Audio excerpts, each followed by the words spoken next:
The Book of Wisdom, Chapter 1. Love justice, you who judge the earth. Think of the Lord in goodness, and seek him in integrity of heart. Because he is found by those who test him not, and he manifests himself to those who do not disbelieve him. For perverse counsels separate a man from God, and his power, put to the proof, rebukes the foolhardy. Because into a soul that plots evil, wisdom enters not, nor dwells she in a body under debt of sin. For the Holy Spirit of disciplines flees deceit, and withdraws from senseless counsels. And when injustice occurs, it is rebuked. For wisdom is a kindly spirit, yet she acquits not the blasphemer of his guilty lips. Because God is the witness of his inmost self, and the sure observer of his heart, and the listener to his tongue. For the Spirit of the Lord fills the world, is all-embracing, and knows what man says. Therefore, no one who utters wicked things can go unnoticed, nor will chastising condemnation pass him by. For the devices of the wicked man shall be scrutinized, and the sound of his words shall reach the Lord, for the chastisement of his transgressions. Because a jealous ear hearkens to everything, and discordant grumblings are no secret. Therefore, guard against profitless grumbling, and from calumny withhold your tongues. For a stealthy utterance does not go unpunished, and a lying mouth slays the soul. Court not death by your erring way of life, nor draw to yourselves destruction by the works of your hands. Because God did not make death, nor does he rejoice in the destruction of the living. For he fashioned all things that they might have being, and the creatures of the world are wholesome. And there is not a destructive drug among them, nor any domain of either world on earth, for justice is undying. It was the wicked who with hands and words invited death, considered it a friend, and pined for it, and made a covenant with it, because they deserved to be in its possession. Chapter 2. They who said among themselves, thinking not aright, brief and troublous is our lifetime, neither is there any remedy for man's dying, nor is anyone known to have come back from the netherworld, for haphazard were we born, and hereafter we shall be as though we had not been. Because the breath in our nostrils is a smoke, and reason is a spark at the beating of our hearts. And when this is quenched, our body will be ashes, and our spirit will be poured abroad like unresisting air. Even our name will be forgotten in time, and no one will recall our deeds. So our life will pass away like the traces of a cloud, and will be dispersed like a mist, pursued by the sun's rays, and overpowered by its heat. For our lifetime is the passing of a shadow, and our dying cannot be deferred, because it is fixed with a seal, and no one returns. Come, therefore, let us enjoy the good things that are real, and use the freshness of creation avidly. Let us have our fill of costly wine and perfumes, and let no springtime blossom pass us by. Let us crown ourselves with rosebuds, ere they wither. Let no meadow be free from our wantonness. Everywhere let us leave tokens of our rejoicing, for this our portion is, and this our lot. Let us oppress the needy just man. Let us neither spare the widow, nor revere the old man for his hair grown white with time. But let our strength be our norm of justice, for weakness proves itself useless. Let us beset the just one, because he is obnoxious to us. He sets himself against our doings, reproaches us for transgressions of the law, and charges us with violations of our training. He professes to have knowledge of God, and styles himself a child of the Lord. To us, he is the censor of our thoughts. Merely to see him is a hardship for us, because his life is not like other men's, and different are his ways. He judges us debased. He holds aloof from our paths as from things impure. He calls blessed the destiny of the just, and boasts that God is his Father. Let us see whether his words are true. Let us find out what will happen to him. For if the just one be the Son of God, he will defend him and deliver him from the hand of his foes. With revilement and torture, let us put him to the test, that we may have proof of his gentleness and try his patience. Let us condemn him to a shameful death, for according to his own words, God will take care of him. These were their thoughts, but they erred, for their wickedness blinded them, and they knew not the hidden counsels of God. Neither did they count on a recompense of holiness, nor discern the innocent soul's reward. For God formed man to be imperishable, the images of his own nature he made. But by the envy of the devil, death entered the world, and they who are in his possession experience it. Chapter 3. But the souls of the just are in the hand of God, and no torment shall touch them. They seemed in the view of the foolish to be dead, and their passing away was thought an affliction, and their going forth from us utter destruction. But they are in peace. For if before men, indeed, they be punished, yet is their hope full of immortality. Chastised a little, they shall be greatly blessed, because God tried them, and found them worthy of himself. As gold in the furnace he proved them, and as sacrificial offerings he took them to himself. In the time of their visitation they shall shine, and shall dart about as sparks through stubble. They shall judge nations and rule over peoples, and the Lord shall be their king forever. Those who trust in him shall understand truth, and the faithful shall abide with him in love. Because grace and mercy are with his holy ones, and his care is with his elect. But the wicked shall receive a punishment to match their thoughts, since they neglected justice and forsook the Lord. For he who despises wisdom and instruction is doomed.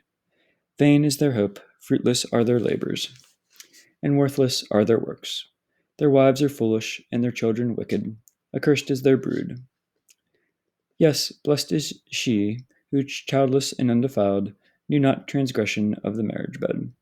She shall bear fruit at the visitation of souls. So also the eunuch whose hand wrought no misdeed, who held no wicked thoughts against the Lord, for he shall be given fidelity's choice reward, and a more gratifying heritage in the Lord's temple. For the fruit of noble struggles is a glorious one, and unfailing is the root of understanding.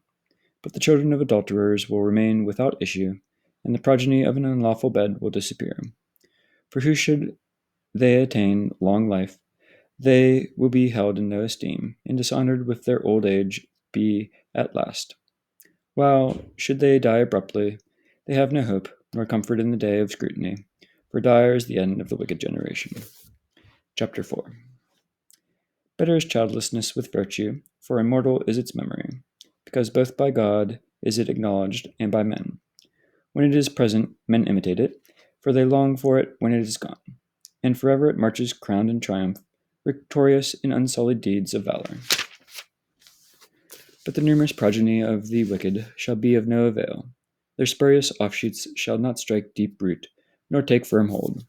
For even though their branches flourish for a time, they are unsteady, and shall be rocked by the wind, and, by the violence of the winds, uprooted. Their twigs shall be broken off untimely, and their fruit be useless, unripe for eating, and fit not for nothing.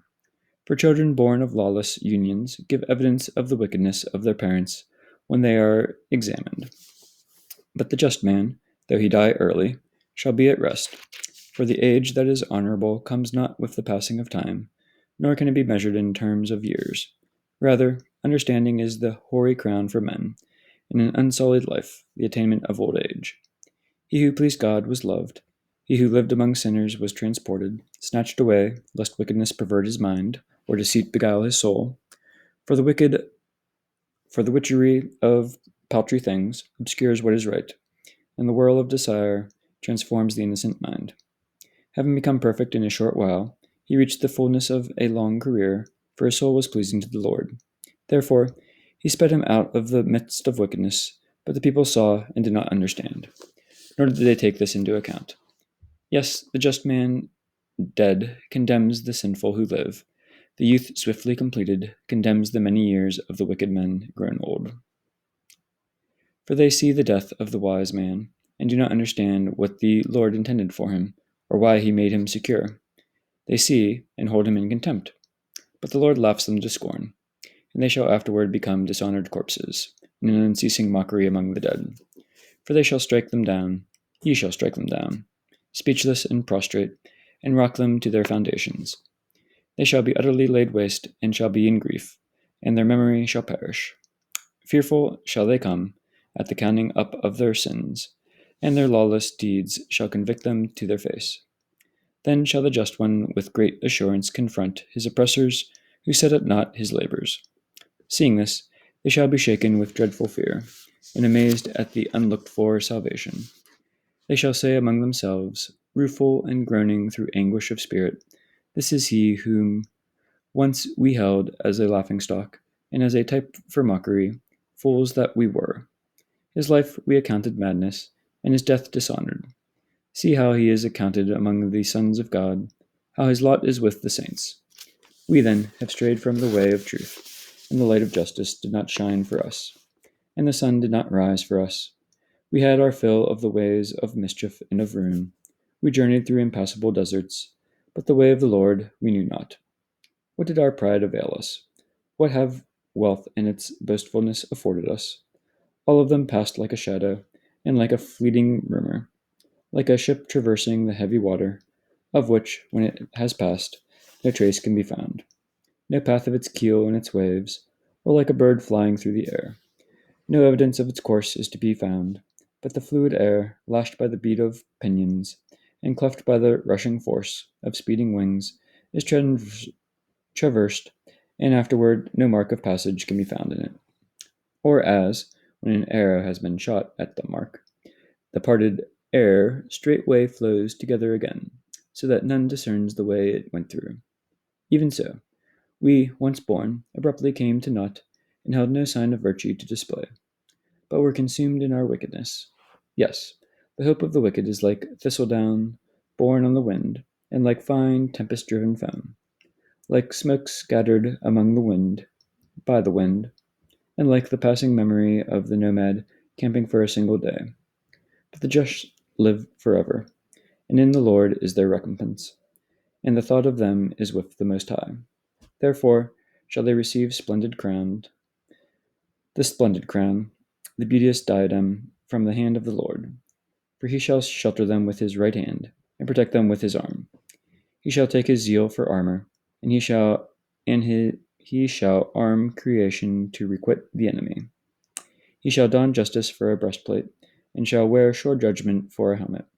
He shall take invincible rectitude as a shield, and whet his sudden anger for a sword. And the universe shall war with him against the foolhardy.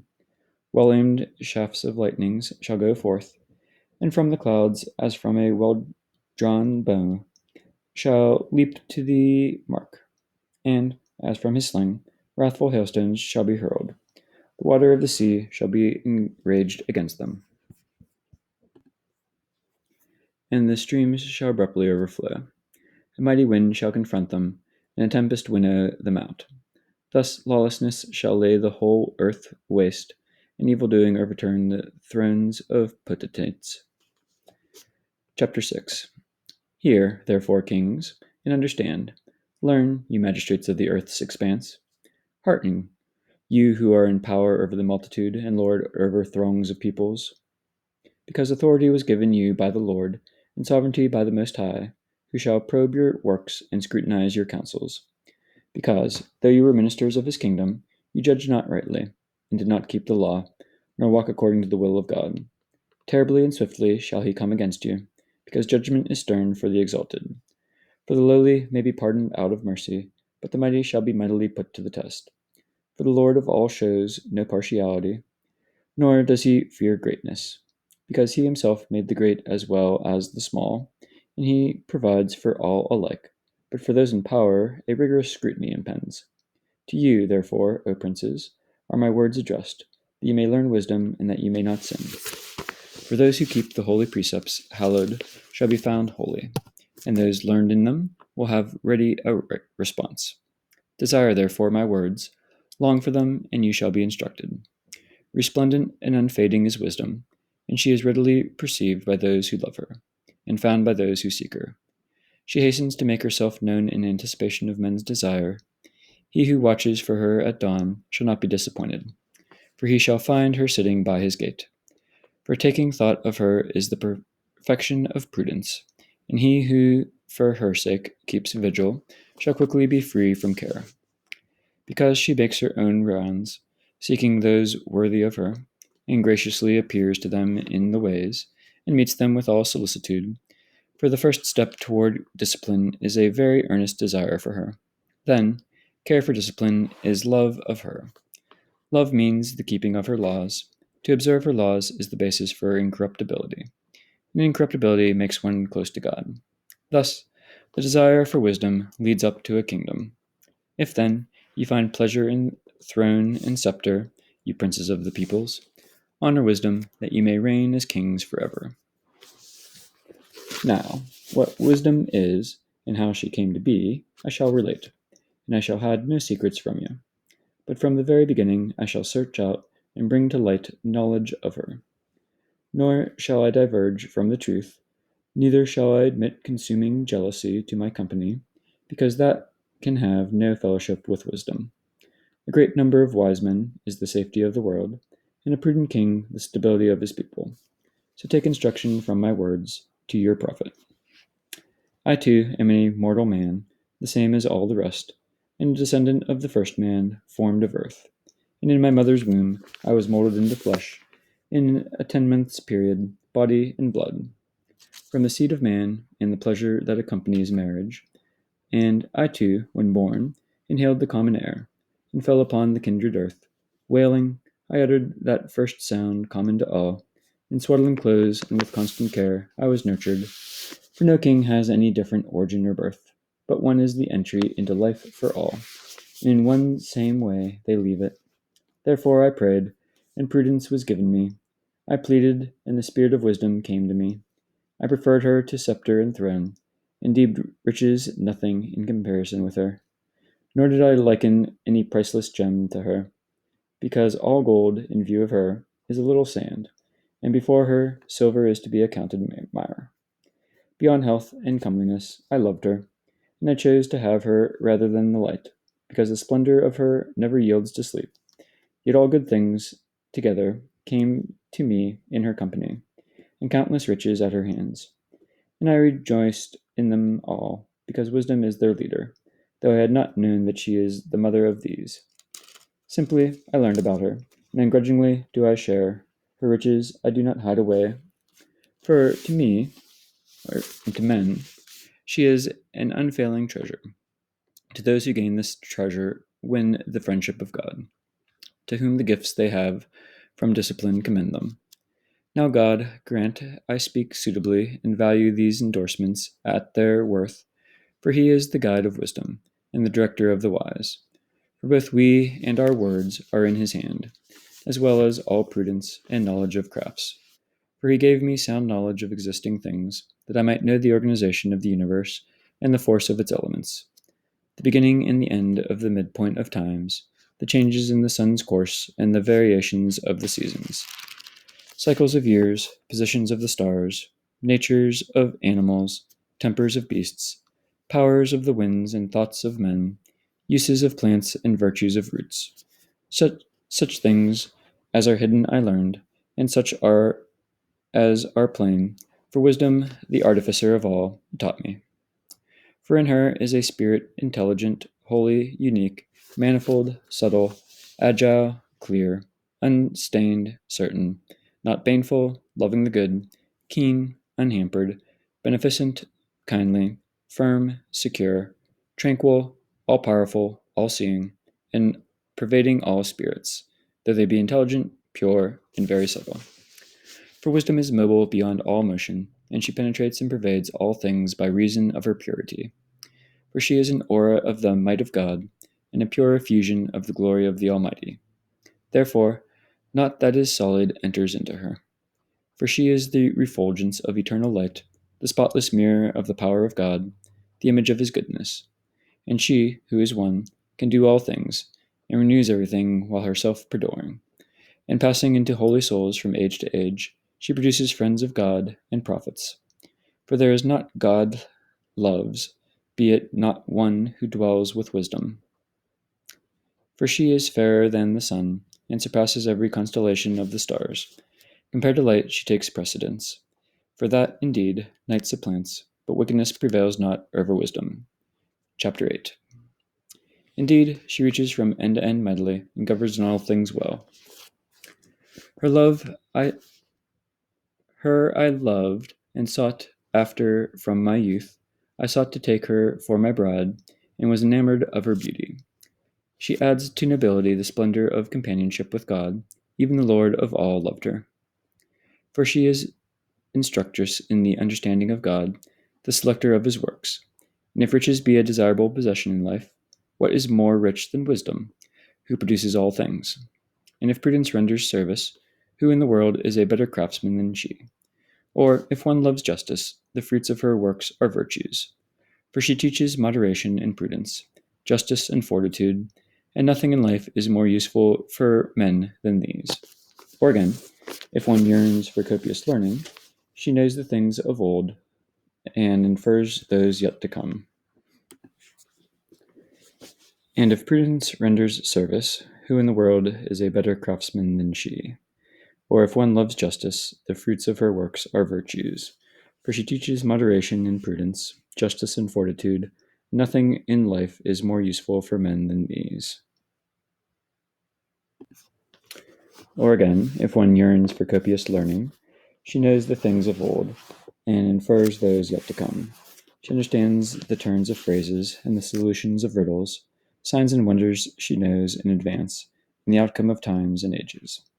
So I determined to take her to live with me, knowing that she would be my counselor while was well, and my comfort in care and grief. For her sake I should have glory among the masses, and esteem from the elders, though I be but a youth. I should become keen in judgment, and should be a marvel before rulers. They would abide my silence and attend my utterance, and as I spoke on further, they would place their hands upon their mouths. For her sake I should have immortality, and leave to those after me an everlasting memory. I should govern peoples, and nations would be my subjects. Terrible princes, hearing of me, would be afraid. In the assembly I should appear noble, and in war courageous. Within my dwelling I should take my repose beside her, for association with her involves no bitterness, and living with her no grief, but rather joy and gladness. Thinking thus within myself, and reflecting in my heart, that there is immortality in kingship with wisdom, and good pleasure in her friendship, and unfailing riches in the works of her hands, and that in frequenting her society there is prudence, and fair renown in sharing her discourses, I went about seeking to take her for my own. Now I was a well-favored child, and I came by a noble nature, or rather, being noble, I attained an unsullied body. And knowing that I could not otherwise possess her except God gave it, and this too was prudence, to know whose is the gift, I went to the Lord and besought him, and said with all my heart. Chapter 9. God of my fathers, Lord of mercy, you have made all things by your word, and in your wisdom have established man to rule the creatures produced by you, to govern the world in holiness and justice, and to render judgment in integrity of heart. Give me wisdom, the attendant at your throne, and reject me not from among your children. For I am your servant, the son of your handmaid, a man weak and short-lived, and lacking in comprehension of judgment and of laws. Indeed, though one be perfect among the sons of men, if wisdom, who comes from you, be not with him, he shall be held in no esteem. And you have chosen me king over your people, and magistrate for your sons and daughters. You have bid me build a temple on your holy mountain, and an altar in the city that is your dwelling place, a copy of the holy tabernacle which you had established from of old. Now with you is wisdom, who knows your works, and was present when you made the world, who understands what is pleasing in your eyes, and what is conformable with your commands. Send her forth from your holy heavens, and from your glorious throne dispatch her, that she may be with me and work with me, that I may know what is your pleasure. For she knows and understands all things, and will guide me discreetly in my affairs, and safeguard me by her glory. Thus my deeds will be acceptable, and I shall judge your people justly, and be worthy of my Father's throne. For what man knows God's counsel, or who can conceive what the Lord intends? For the deliberations of mortals are timid, and unsure are our plans. For the corruptible body burdens the soul, and the earthen shelter weighs down the mind that has many concerns. And scarce do we guess the things on earth, and what is within our grasp we find with difficulty. But when things are in heaven, who can search them out? Or who ever knew your counsel, except you had given wisdom, and sent your Holy Spirit from on high? And thus were the paths of those on the earth made straight, and men learned what was your pleasure, and were saved by wisdom. She preserved the first formed Father of the world, chapter 10, She preserved the first formed Father of the world when he alone had been created, and she raised him up from his fall, and gave him power to rule all things. But when the unjust man withdrew from her in his anger, he perished through his fratricidal wrath. Then, on his account, the earth was flooded. Wisdom again saved it, piloting the just man on frailest wood. Then she, when the nations were sunk in universal wickedness, knew the just man, kept him blameless before God, and preserved him resolute against pity for his child. She delivered the just man from among the wicked who were being destroyed, when he fled as fire descended upon Pentapolis, where, as a testimony to its wickedness, there yet remain a smoking desert, plants bearing fruit that never ripens, and the tomb of a disbelieving soul, a standing pillar of salt. For those who forsook wisdom, first were bereft of knowledge of the right, and then they left mankind a memorial of their folly, so that they could not even be hidden in their fall. But wisdom delivered from tribulations those who served her. She, when the just man fled from his brother's anger, guided him in direct ways, showed him the kingdom of God, and gave him knowledge of holy things. She prospered him in his labors, and made abundant the fruit of his works, stood by him against the greed of his defrauders, and enriched him. She preserved him from foes, and secured him against ambush, and she gave him the prize for his stern struggle, that he might know that devotion to God is mightier than all else. She did not abandon the just man when he was sold, but delivered him from sin. She went down with him into the dungeon, and did not desert him in his bonds, until she brought him the scepter of royalty and authority over his oppressors, showed those who had defamed him false, and gave him eternal glory. The holy people and blameless race, it was she who delivered them from the nation that oppressed them. She entered the soul of the Lord's servant, and withstood fearsome kings with signs and portents. She gave the holy ones the recompense of their labors, conducted them by a wondrous road, and became a shelter for them by day and a starry flame by night, and took them across the Red Sea, and brought them through the deep waters. But their enemies she overwhelmed, and cast them up from the bottom of the depths. Therefore the just despoiled the wicked, and they sang, O Lord, your holy name, and praised in unison your conquering hand, because wisdom opened the mouths of the dumb, and gave ready speech to infants. Chapter 11. She made their affairs prosper through the holy prophet. They journeyed through the uninhabited desert, and in solitudes they pitched their tents. They withstood enemies and took vengeance on their foes. When they thirsted, they called upon you, and water was given them from the sheer rock, assuagement for their thirst from the hard stone. For by the things through which their foes were punished, they in their need were benefited. Instead of a spring, when the perennial river was troubled with impure blood, as a rebuke to the decree for the slaying of infants, you gave them abundant water in an unhoped for way. Once you had shown by the thirst they then had how you punished their adversaries. For when they had been tried, though only mildly chastised, they recognized how the wicked, condemned in anger, were being tormented. Both those afar off and those close by were afflicted. The latter you tested, admonishing them as a father. The former, as a stern king, you probed and condemned. For a twofold grief took hold of them, and a groaning at the remembrance of the ones who had departed. For when they heard that the cause of their own torments was a benefit to those others, they recognized the Lord.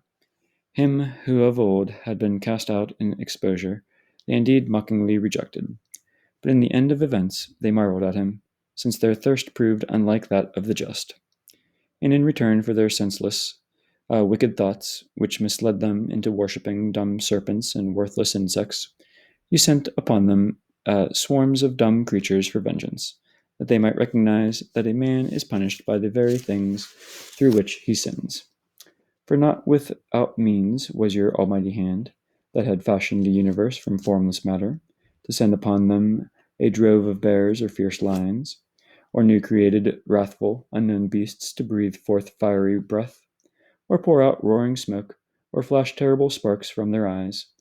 Not only could these attack and completely destroy them, Even their frightful appearance itself could slay. Even without these, they could have been killed at a single blast, pursued by retribution, and winnowed out by your mighty spirit.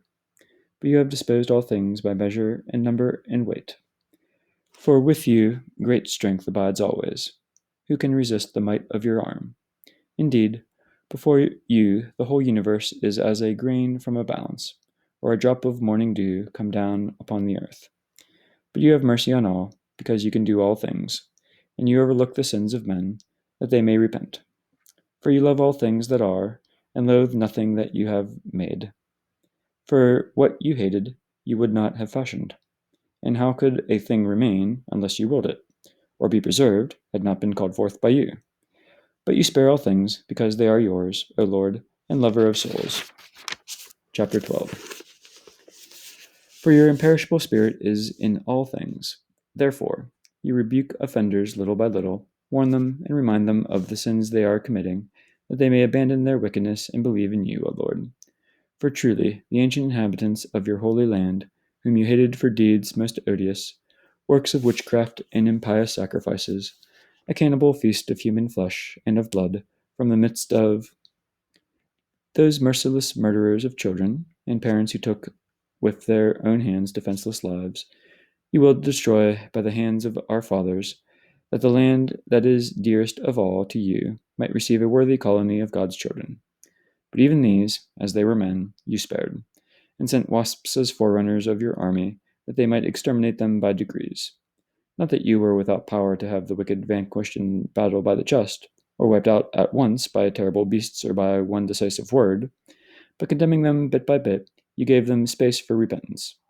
You were not unaware that their race was wicked, and their malice ingrained, and that their dispositions would never change, for they were a race accursed from the beginning. Neither out of fear for anyone did you grant amnesty for their sins. For who can say to you, "What have you done?" Or who can oppose your decree? Or when peoples perish, who can challenge you, their maker? Or who can come into your presence as vindicator of unjust men? For neither is there any God besides you, who have the care of all, that you need show you have not unjustly condemned. Nor can any king or prince confront you on behalf of those you have punished. But, as you are just, you govern all things justly. You regard it as unworthy of your power to punish one who has incurred no blame. For your might is the source of justice. Your mastery over all things makes you lenient to all.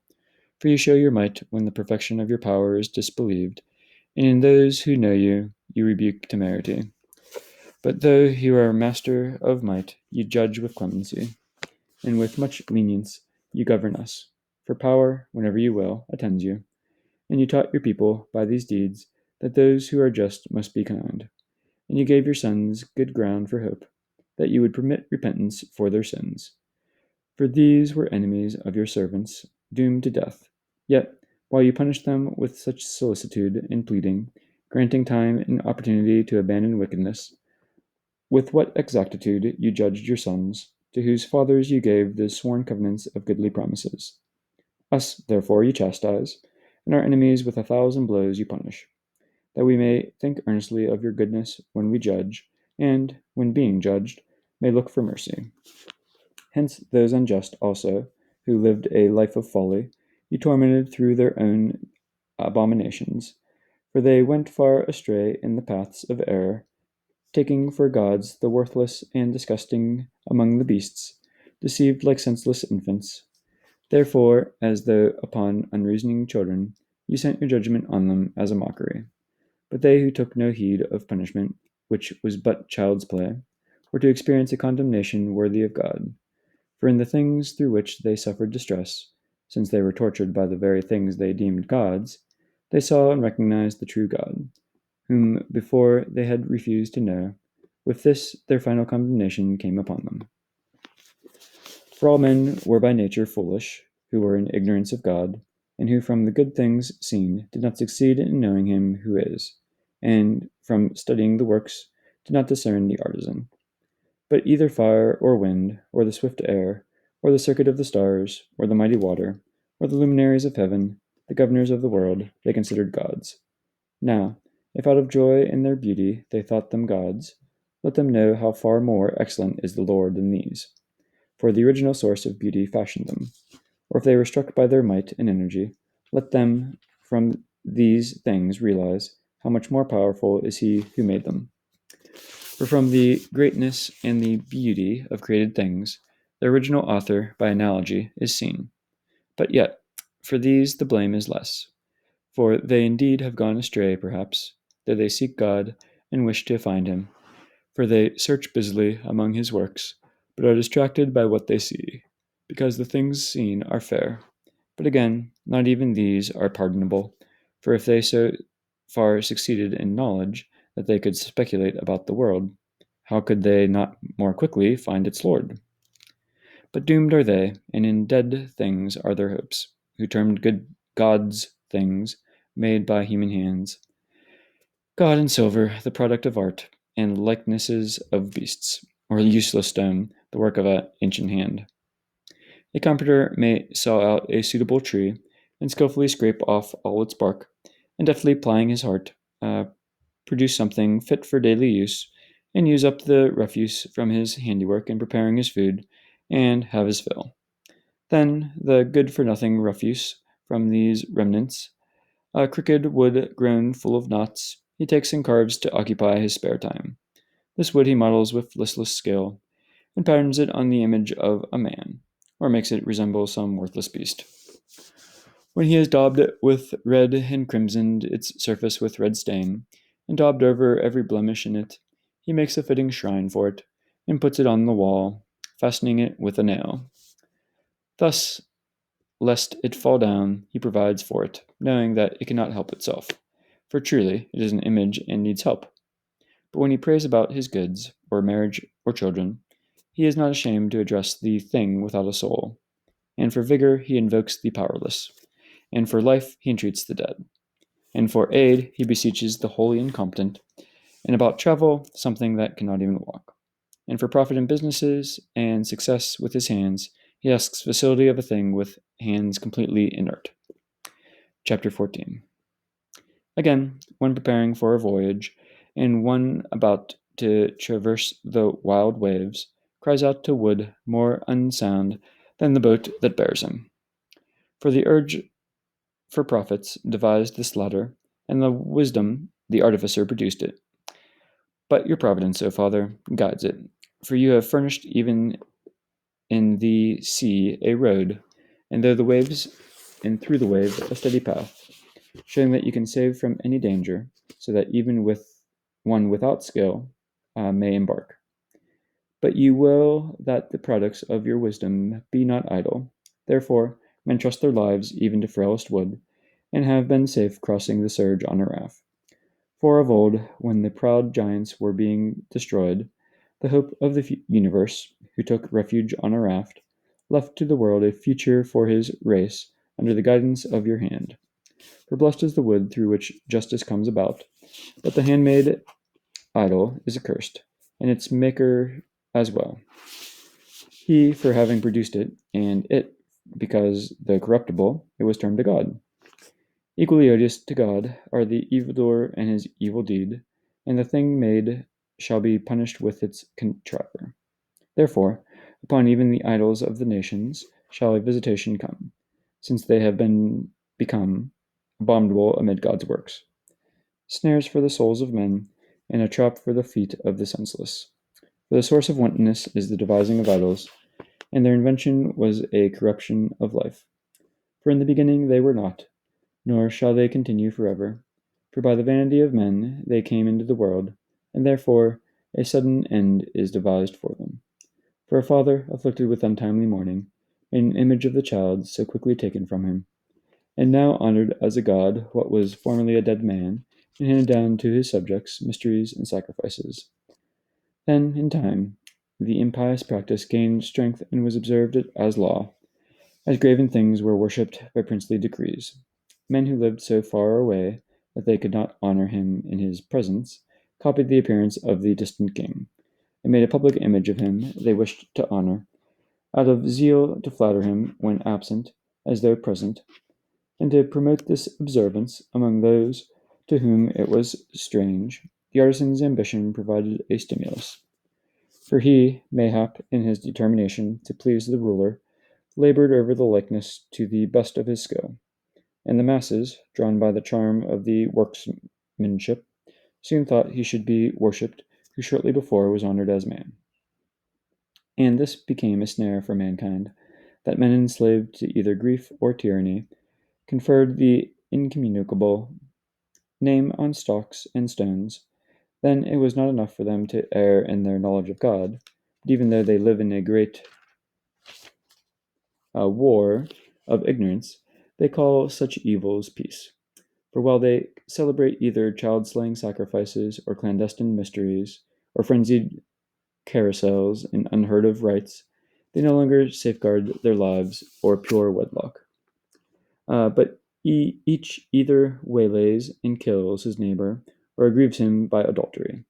And all is confusion, blood and murder, theft and guile, corruption, faithlessness, turmoil, perjury, disturbance of good men, neglect of gratitude, besmirching of souls, unnatural lust, disordered in marriage, adultery, and shamelessness.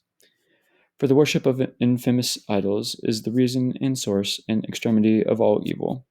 For they either go mad with enjoyment, or prophesy lies, or live lawlessly and lightly forswear themselves. For as their trust is in soulless idols, they expect no harm when they have sworn falsely. But on both counts shall justice overtake them, because they thought ill of God and devoted themselves to idols, because they deliberately swore false oaths, despising piety.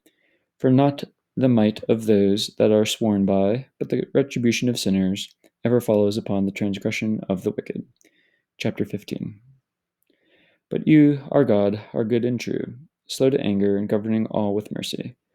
For even if we sin, we are yours, and know your might. But we will not sin, knowing that we belong to you.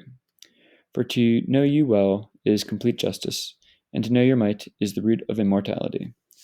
For neither did the evil creation of men's fancy deceive us, nor the fruitless labor of painters, a form smeared with varied colors, the sight of which arouses yearning in the senseless man, till he longs for the inanimate form of a dead image.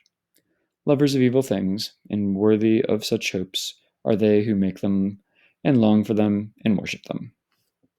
For truly the potter, laboriously working the soft earth, molds for our service each several article, both the vessels that serve for clean purposes, and their opposites, all alike. As to what shall be the use of each vessel of either class, the worker in clay is the judge, and, with misspent toil, he molds a meaningless god from the selfsame clay, though he himself shortly before was made from the earth, and after a little is to go whence he was taken. When the life that was lent him is demanded back, but his concern is not that he is to die, not that his span of life is brief. Rather, he vies with goldsmiths and silversmiths, and emulates molders of bronze, and takes pride in modeling counterfeits. Ashes his heart is, more worthless than earth is his hope, and more ignoble than clay his life, because he knew not the one who fashioned him, and breathed into him a quickening soul, and infused a vital spirit. Instead, he esteemed our life a plaything, and our span of life a holiday for gain. For one must, he says, make profit every way, be it even out of evil. For this man, more than any, knows that he is sinning, when out of the earthen stuff he creates fragile vessels and idols alike. But all, quite senseless, and worse than childish in mind, are the enemies of your people who enslave them. For they esteemed all the idols of the nations gods, which have no use of the eyes for vision, nor nostrils to snuff the air, nor ears to hear, nor fingers on their hands for feeling. Even their feet are useless to walk with. For man made them, whose spirit has been lent him, fashioned them. For no man succeeds in fashioning a god like himself. Being mortal, he makes a dead thing with his lawless hands, for he is better than the things he worships. He at least lives, but never they. And besides, they worship the most loathsome beasts, for compared as to folly, these are worse than the rest, nor for their looks are they good or desirable beasts, but they have escaped both the approval of God and his blessing. Therefore, chapter 16. Therefore, they were fittingly punished by similar creatures, and were tormented by a swarm of insects. Instead of this punishment, you benefited your people with a novel dish, the delight they craved, by providing quail for their food, that those others, when they desired food, since the creatures sent to plague them were so loathsome, should be turned from even the craving of necessities, while these, after a brief period of provision, partook of a novel dish, for upon these oppressors inexorable want had to come. But these needed only be shown how their enemies were being tormented. For when the dire venom of beasts came upon them, and they were dying from the bite of cricket serpents, your anger endured not to the end. But as a warning, for a short time, they were terrorized, though they had a sign of salvation to remind them of the precept of your law, for he who turned toward it was saved, but not by what he saw, but by you, the Savior of all. And by this also you convinced our foes that you are he who delivers from all evil.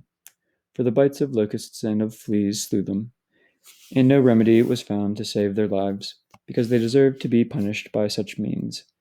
But not even the fangs of poisonous reptiles overcame your sons, for your mercy brought the antidote to heal them. For as a reminder of your injunctions, they were stung, and swiftly they were saved, lest they should fall into deep forgetfulness and become unresponsive to your beneficence. For indeed, neither herb nor application cured them, but your all-healing word, O Lord. For you have dominion over life and death. You lead down to the gates of the netherworld and lead back. Man, however, slays in his malice, but when the spirit has come away, it does not return, nor can he bring back the soul once it is confined. But your hand none can escape. For the wicked who refused to know you were punished by the might of your arm, pursued by unwonted rains and hailstorms and unremitting downpours, and consumed by fire. For against all expectation in water, which quenches anything, the fire grew more active. For the universe fights on behalf of the just. For now the flame was tempered, so that the beasts might not be burnt up that were sent upon the wicked, but that these might see and know they were struck by the judgment of God. And again, even in the water, fire blazed beyond its strength, so as to consume the produce of the wicked land. Instead of this, you nourished your people with food of angels, and furnished them bread from heaven, ready to hand untoiled for, endowed with all delights, and conforming to every taste. For the substance of yours revealed your sweetness toward your children, and serving the desire of him who received it, was blended to whatever flavor each one wished.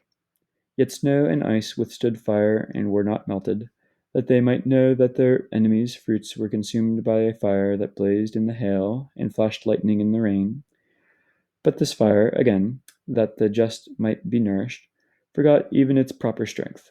For your creation, serving you, its maker, grows tense for punishment against the wicked, but is relaxed in benefit for those who trust in you. Therefore, at that very time, transformed in all sorts of ways, it was serving your all-nourishing bounty, according to what they needed and desired, that your sons whom you loved might learn, O Lord, that it is not the various kinds of fruits that nourish man, but it is your word that preserves those who believe you. For what was not destroyed by fire, when merely warmed by a momentary sunbeam melted, so that men might know that one must give you thanks before the sunrise, and turn to you at daybreak. For the hope of the ingrate melts like a wintry frost, and runs off like useless water. Chapter 17. For great are your judgments, and hardly to be described. Therefore the unruly souls were wrong. For when the lawless thought to enslave the holy nation, shackled with darkness, fettered by the long night, they lay confined beneath their own roofs as exiles from the eternal providence. For they who supposed their secret sins were hid under the dark veil of oblivion were scattered in fearful trembling, terrified by apparitions, for not even their inner chambers kept them fearless. For crashing sounds on all sides terrified them, and mute phantoms with somber looks appeared. No force, even of fire, was able to give light, nor did the flaming brilliance of the stars succeed in lighting up that gloomy night, but only intermittent fearful fires flashed through upon them, and in their terror they thought beholding these was worse than the times when that sight was no longer to be seen. And mockeries of the magic art were in readiness, and a jeering reproof of their vaunted shrewdness. For they who undertook to banish fears and terrors from the sick soul themselves sickened with a ridiculous fear. For even though no monstrous thing frightened them, they shook at the passing of insects and the hissing of reptiles, and perished trembling, reluctant to face even the air that uh, they could nowhere escape. For wickedness of its nature, cowardly, testifies in its own condemnation, and because of a distressed conscience, always magnifies misfortunes. For fear is naught but the surrender of the helps that come from reason, and the more one's expectation is of itself uncertain, the more one makes of not knowing the cause that brings on torment. So they, during that night, powerless though it was, that had come upon them from the recesses of a powerless netherworld, while all sleeping the same sleep, were partly smitten by fearsome apparitions, and partly stricken by their souls' surrender. For fear came upon them, sudden and unexpected. Thus, then, whoever was there fell into that unbarred prison and was kept confined. For whether one was a farmer or a shepherd or a worker at tasks in the waste land, taken unawares, he served out the inescapable sentence. For all were bound by the one bond of darkness, and were it only the whistling wind, or the melodious song of birds in the spreading branches, or the steady sound of rushing water, or the rude crash of overthrown rocks, or the unseen gallop of bounding animals, or the roaring cry of the fiercest beasts, or an echo resounding from the hollow of the hills, these sounds inspiring terror paralyzed them, for the whole world shone with brilliant light, and continued its works without interruption. Over them alone was spread oppressive night, an image of the darkness that next should come upon them. Yet they were to themselves more burdensome than the darkness. Chapter 18.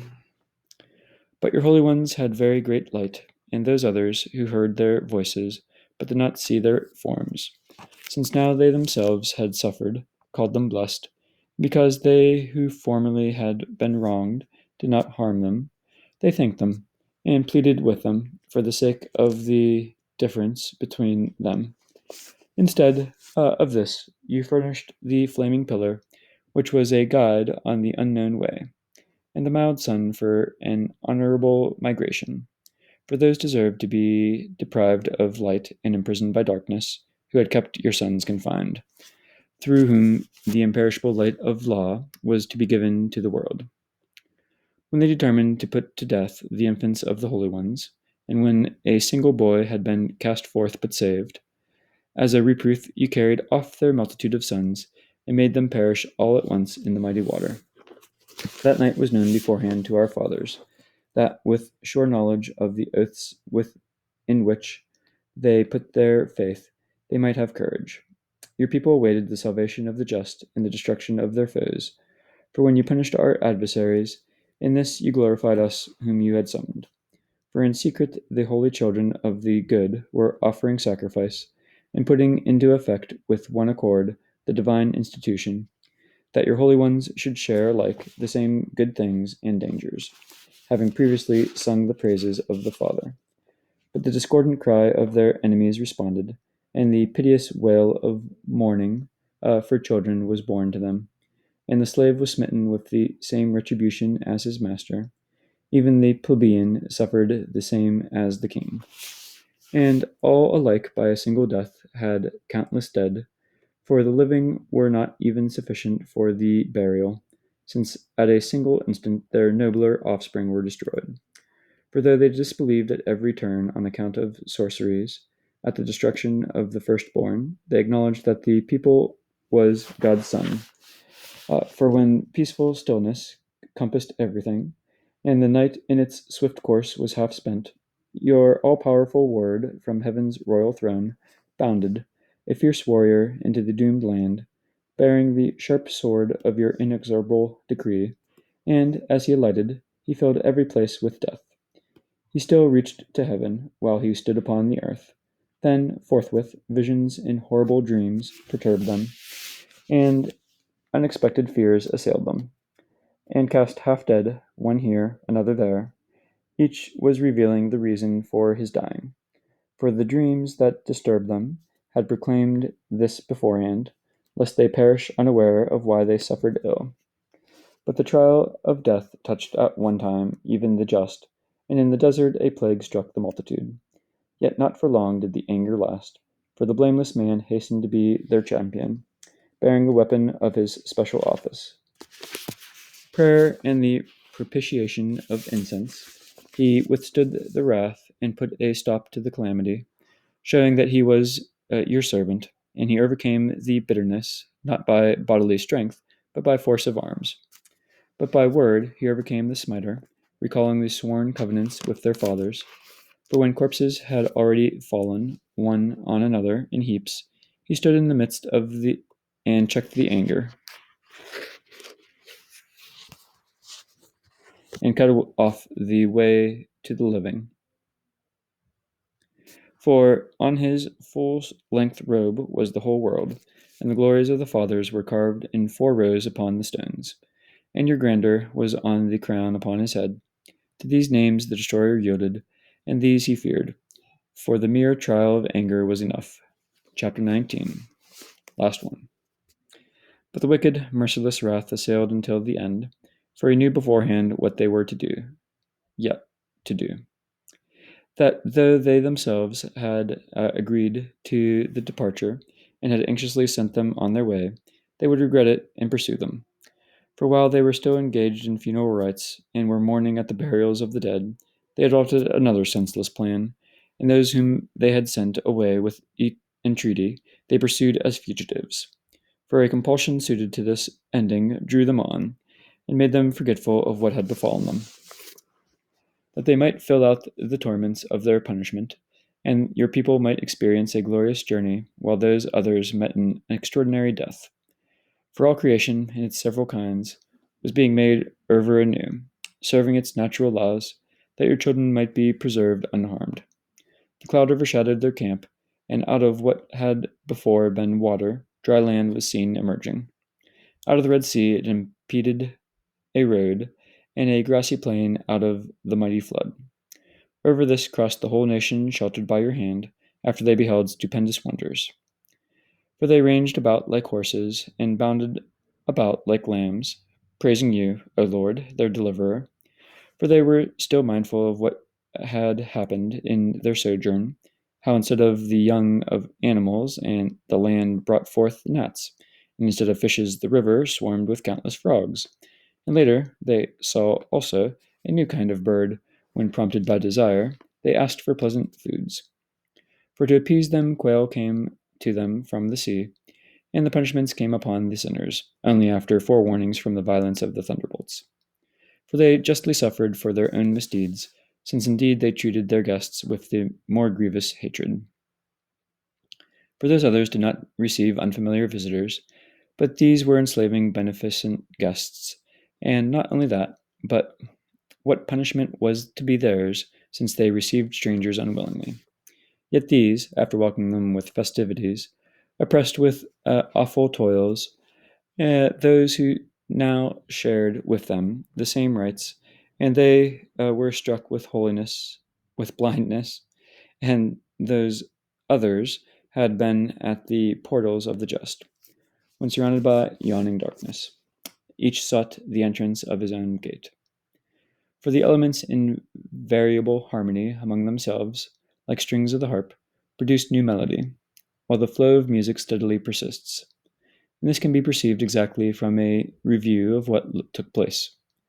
For land creatures were changed into water creatures, and those that swam went over on to the land. Fire and water maintained its own strength, and water forgot its quenching nature. Flames, by contrast, neither consumed the flesh of the perishable animals that went about in them, nor melted the ice-like, quick-melting kind of ambrosial food. For every way, O Lord, you magnified and glorified your people. Unfailing, you stood by them in every time and circumstance.